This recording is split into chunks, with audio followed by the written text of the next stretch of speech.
Hola, bienvenidos a este rincón de lectura.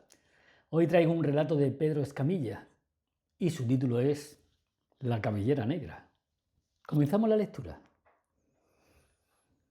No había en todo el antiguo reino de León una muchacha más linda que Margarita, de a quien con más idolatría rindiese el tío Santos, su padre, un culto más ciego, una adoración más entusiasta.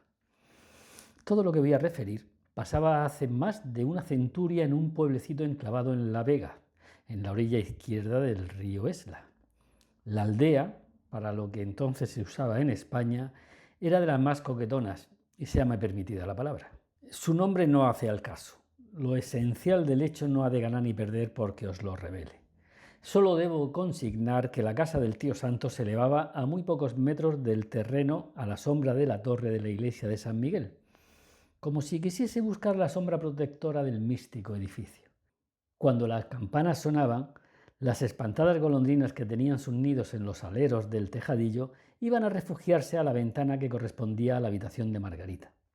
Todas las mañanas hallaba alguna miga de pan sobre la tierra de sus dos macetas de caléndula que extendían sus floridos ramos junto al marco de madera. Esto quiere decir que las aves y la joven eran muy buenas amigas. Uno de los adornos que constituían la belleza de esta era una hermosísima mata de cabellos tan negros y tan lustrosos que cuando los herían los rayos del sol poniente arrojaban reflejos violados.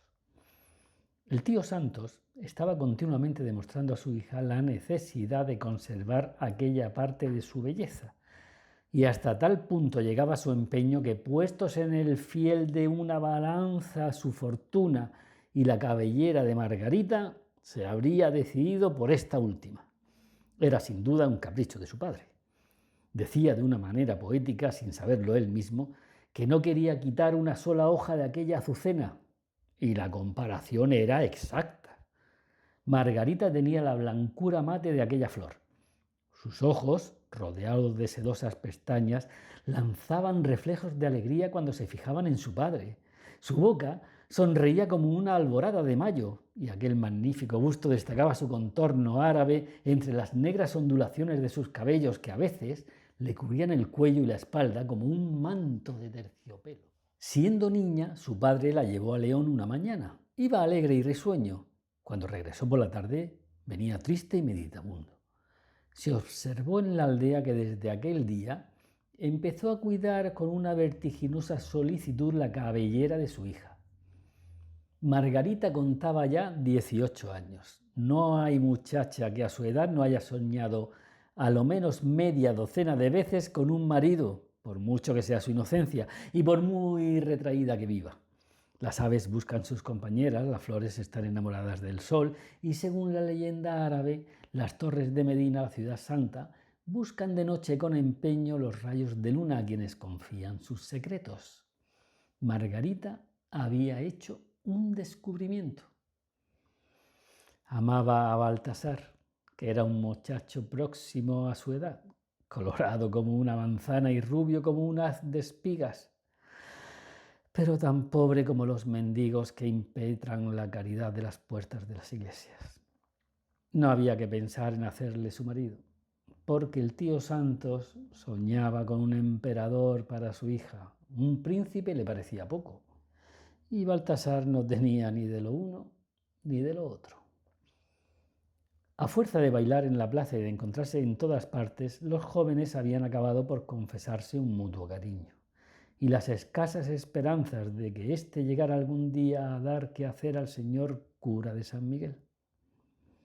De todo esto resultaba que Margarita se iba quedando más pálida cada vez y que el pobre mozo iba perdiendo un cuarterón de peso cada día, próximamente una arroba al mes. De modo que, continuando aquella progresión descendente, llegaría el caso de no poder salir al campo, temiendo que la más leve brisa le hubiera conducido a lejanas regiones lo mismo que un puñado de paja. El amor no satisfecho es la cuaresma de los amantes. Cuanto más se aproxima uno a Macías, es menor el peso específico del individuo. Además de esto, Baltasar tenía que luchar con un rival poderoso. una especie de hidalgo que se comía sus rentas en León, distribuyendo su tiempo entre la caza y los caballos. Hasta que después de haber visto a Margarita, convino consigo mismo en que los ejercicios venatorios no compensan el tiempo que se puede pasar al lado de una muchacha tan bonita. Juan Solís comprendió a la primera ojeada del terreno que pisaba y, sin andarse por las ramas, se dirigió a la cabeza, como vulgarmente se dice, espetando al tío Santos esta especie de memorial. Tengo 25 años y 900 ducados de renta, lo cual bien da para que un hombre mantenga sus obligaciones con holgura y pueda comprar a su mujer bonita, la sarta de corales con remate y cruz de oro. La soledad me aburre y deseo casarme. Estoy enamorado de Margarita y creo que ni a ella le vendría mal un marido como yo, ni a vos un yerno en tales condiciones. Se proveerá, le contestó el tío Santos. Es decir, yo exploraré la voluntad de mi niña y si ella accede, podéis contar con mi consentimiento, puesto que estoy decidido a no violentar su gusto. Lo que sí os exijo y encargo, en el caso probable de que acepte vuestra mano, es que cuidéis su cabellera como un verdadero tesoro. Margarita había pedido al tío Santos un plazo para decidirse, por más que ella lo estuviera ya por Baltasar. No obstante, aquel era un asunto para el que se necesitaba mucha reflexión y cordura, por las circunstancias especiales que unos y otros se encontraban. Aquella unión era la salvación de su padre. 2 años seguidos de malas cosechas habían reducido su modesta fortuna a un guarismo desconsolador.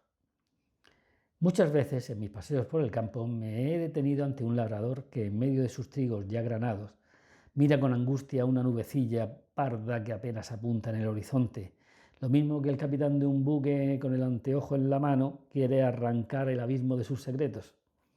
Aquella nube imperceptible que mira con afán puede anular en un cuarto de hora sus desvelos durante todo el año. Puede reducirle en un momento a la miseria. Algo de esto le había pasado a Santos. A la sazón estaba arruinado. La desgracia le oprimía entre sus sangrientas garras, y más que por él sentía por la pobre Margarita, cuya dote había desaparecido como un artista que arranca al viento de la montaña y a su impulso se pierde en el espacio.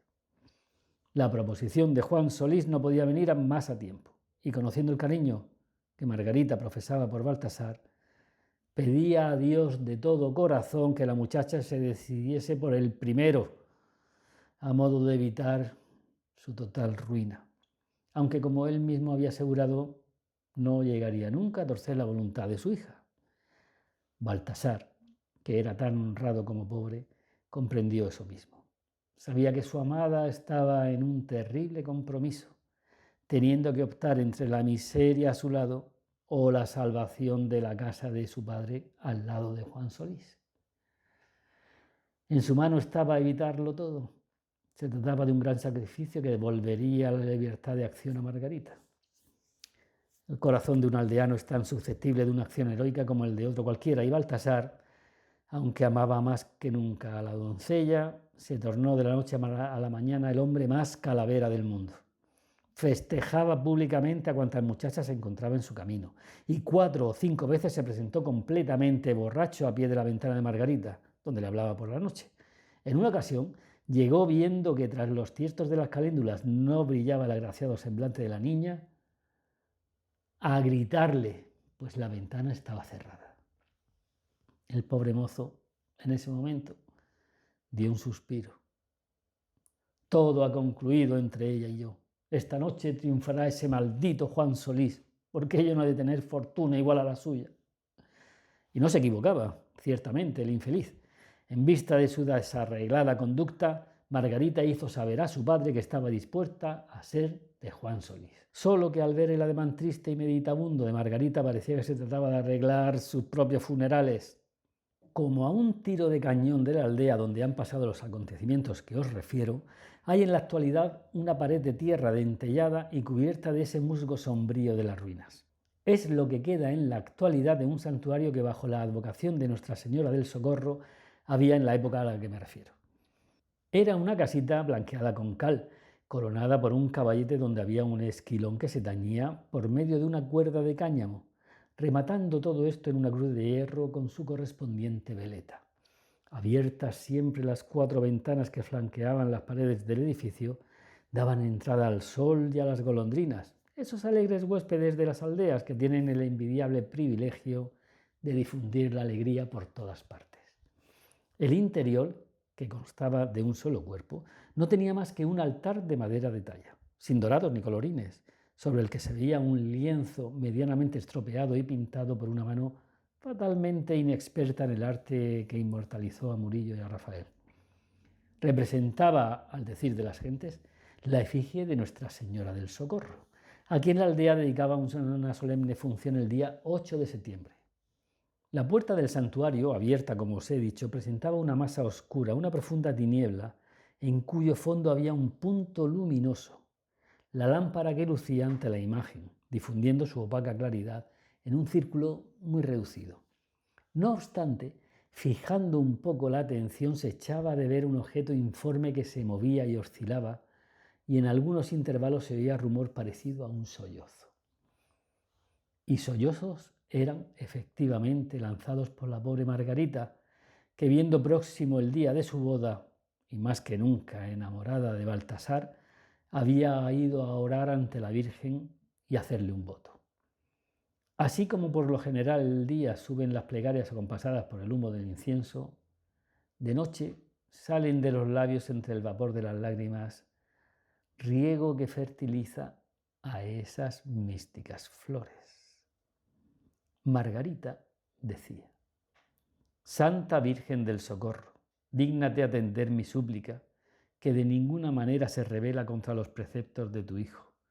Haz que yo pueda unirme a Baltasar y hago voto solemne de darte. ¿Qué podría yo darte, madre mía, siendo tan pobre como soy? No obstante, aún poseo una cosa que dicen que vale algo, una cosa que yo cuido, porque mi padre estima. Sí, Santísima Virgen, yo hago voto de depositar en tu altar mi negra cabellera si mi boda con Juan Solís se deshace. Y me caso con el elegido de mi corazón, procurando entre los dos el bienestar de mi padre. Yo misma pondré esta mata de cabellos sobre tu humilde altar, con una libra de cera, para que en la noche de mi boda la claridad de tu santuario anuncie desde lejos tu gloria. Margarita hizo este voto porque ignoraba una circunstancia extraña relacionada con su hermosa cabellera. Ya sabéis que he contado que su padre partió a León con ella cuando contaba muy pocos años, que salió de la aldea alegre y risueño y regresó triste y meditabundo, siendo aquella época desde la cual databa su prodigio y casi meticuloso cuidado por los cabellos de Margarita. Esto era en sus buenos tiempos. Creo que había ido a la ciudad a comprarle una saya nueva y una sarta de coral de la festividad de la Virgen. La saya no existía ya. En cuanto al collar, se había vendido largo tiempo hacía, sin duda, para poder comprar pan. Ello es que al salir por una de las puertas de la ciudad, recostada en uno de los pilares del puente de Castro, vieron a una vieja entre mendiga y gitana, que envuelta tristemente en sus harapos abigarrados, impetraba la caridad, extendiendo hacia el transeúnte una mano descarnada y sucia, sobre la cual se arrugaba la piel al calor de los muchos años que la hacían encorvar el tallo y bajar la cabeza, lo mismo que las centurias abaten la poblada y antes orgullosa copa de la encina. Santos quiso que aquella pobre mujer tomase parte en su felicidad y, sacando una moneda de plata, se la entregó a la mendiga. «Dios os lo premie, mi buen señor», dijo ésta con tono gangoso y plañidero. Después, fijándose en Margarita, que la miraba con el terror que inspiran en los niños los harapos, exclamó: «El cielo derrame sus bendiciones sobre tan linda criatura. Válgame el Señor, y qué mata de cabello tan hermosísima. Es una maravilla».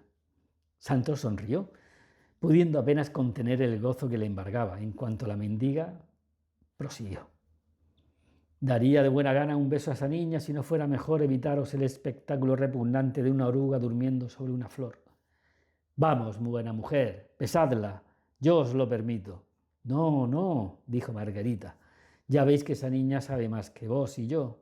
No quiere que la bese. Y hace bien, soy vieja y sucia, ¿cómo ha de ser? Santos puso término a tan singular episodio, asiendo a la niña de la mano y alejándose de aquel sitio. Pero apenas había dado unos cuantos pasos cuando sintió rumor de pisadas sobre la arena. Volvió la cabeza y vio a la vieja que, jadeante, procuraba ganar la distancia perdida. ¿Creerá que es falsa la moneda que le he dado? No tardó mucho en salir de la duda. Mi buen señor, pudiera suceder que el destino de esta niña estuviera ligado a sus negros cabellos, de tal modo que al perderlos por cualquier accidente imprevisto tenga que lamentar alguna desgracia. ¿Qué decís, buena mujer? Yo entiendo algo de nigromancia y horóscopo, y os encargo por vuestro bien y por el de tan linda criatura que cuidéis tanto como podáis ese hermoso adorno de su sexo, porque el día que lo pierda, vos y ella tendréis que derramar muchas lágrimas. ¡Está loca! Es lo que murmuró Santos alejándose apresurado. Peor, peor para él que no me haga caso. Sé muy bien lo que me digo. Yo vaticiné su triste fin a Lucía, la del tejedor, y todo vino luego a confirmar mis predicciones. También a Juan Solís. El viento se llevó estas últimas palabras que no llegaron a oídos del labrador. Este regresó a su aldea y la vieja al pilar del puente de Castro. El toque de ánimas doblaba la campana en la torre de la iglesia, cuando Margarita entró en la casa, después de elevar sus plegarias en el santuario de la Virgen. ¡Válgame Dios! ¿Y qué escena tan inesperada suspendió su ánimo, haciéndola dudar de si era sueño o realidad lo que veía? Entrando en la cocina, a la derecha había una habitación cuya puerta conducía al huerto. Santos y Baltasar se ocupaban a la sazón de contar y apilar encima de la mesa un montón de monedas de oro tan extraordinario que se podía medir por celemines. La luz de un candil monumental, al quebrarse en aquella masa, arrancaba brillantes reflejos que, como el vino sin duda, tenían el privilegio de trastornar la monta del mancebo, que reía y saltaba alrededor de la mesa como un loco o un poseído. Al ver a Margarita, corrió hacia ella y, siéndole de la mano de la niña, que no pensaba retirarle, empezó a decir con extraordinaria volubilidad: «Oh, ven aquí, esposa mía, porque vas a ser mi esposa. El tío Santos no se opone a ello. Yo soy rico, más rico que Juan Solís. Ya no hay que pensar en él. Todo esto es muy gracioso. Los preparativos que se hacían para tu boda con él servirán para la mía. Dios lo ha querido. Que se ahorque de un pino de ese orgullo hidalgo. Ay, Margarita mía, cuánto he sufrido. Yo no he dejado de amarte, aun cuando me veías festejar a las chicas de la aldea me inspiraban tanto interés como una mata de pimientos. Pero era preciso disimular y dejarte libre de mi compromiso. Era preciso fingir que venía borracho a hablarte por la noche para que tú me despreciases y pudieras socorrer a tu buen padre casándote con ese Juan Solís. Valiente chasco se llevará el mancebo. Cáspita, y cómo me duele la rodilla, porque has de saber, Margarita mía, que esta tarde he estado a punto de romperme una pierna. Bendito resbalón. Yo caminaba desesperado y triste por las cuestas de la orilla del río. Miraba su corriente, y bien sabe Dios que sentí impulsos de zambullirme en el agua lo mismo que un sapo, a fin de encontrarme en el otro mundo el día de tu boda. Qué estúpido es el hombre, a excepción de tu padre, el tío Santos. Pues bien, he aquí que resbalo y caigo, y al dar con mi cuerpo en tierra, mi rodilla derecha se introduce en un agujero. A veces es muy conveniente tener las rodillas duras. Me dan las piedras, el hoyo se ensancha y caigo en una cueva. Miro, aquel sitio estaba empedrado de monedas de oro y barras del mismo metal. Esto que aquí ves no es más que una tercera parte de lo que queda. Entre tu padre y yo lo sacaremos esta noche sin que nadie lo vea. Compraremos para el tío Santos el molino y las huertas. Daremos también algo a la viuda de Gil Cerezo. La pobre está muy atrasada. Pardiez, que el que guardó allí el dinero debe estar gozando en la gloria. ¿Quién había de decirle que iba a servir para la felicidad de este pobre paleto? Y falto de aliento, Baltasar cayó jadeante sobre una silla, mientras Margarita, loca de alegría, se acordaba de la Virgen del Socorro, atribuyendo todo aquello a su santa protección. Efectivamente, la boda con Juan Solís se desbarató completamente, pero en cambio todos los planes anteriores formados sirvieron para la de Baltasar. Llegó el tan esperado día. Ya podéis imaginaros si con tanto dinero las cosas se harían bien en la aldea. Se abría comilonas y tortas con aguardiente y danza en la plaza y murmuración. Solo que por la tarde todos buscaron a la novia y la novia no apareció. Margarita había ido al santuario a cumplir el voto que hiciera a la Virgen, entregarle su magnífica cabellera. Pero pasó la tarde y la noche y nadie daba razón de la muchacha. Se la buscó escrupulosamente por todas partes en medio de la más viva inquietud. Y solamente al romper el alba del día siguiente la encontraron camino del santuario con una profunda herida en el cuello y la cabellera cortada. El pobre Santos, al ver el cadáver de su hija, dio un agudo grito y llevó ambas manos a la frente. ¡Oh! Se ha cumplido la predicción de la mendiga. Ha perdido la vida al perder su hermosa cabellera negra.